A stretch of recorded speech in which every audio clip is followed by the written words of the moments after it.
نبارك للشيخ عمر بن سعيد بن العواد على الفيلا الجديدة، الله يجعلها عامرة بالذكر والعبادة، محاطة بالحفظ والسعادة، ودار ألفة ومحبة.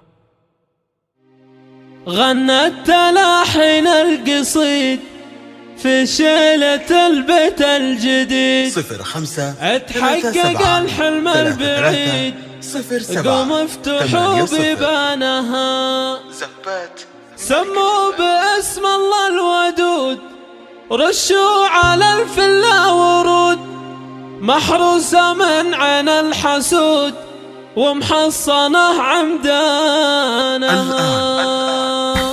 فقط على زفات ملكة الفن، على زفات ملكة الفن فقط غنت تلاحين على زفات ملكة الفن. البيت الجديد، للتواصل حقق الحلم البعيد، 05 37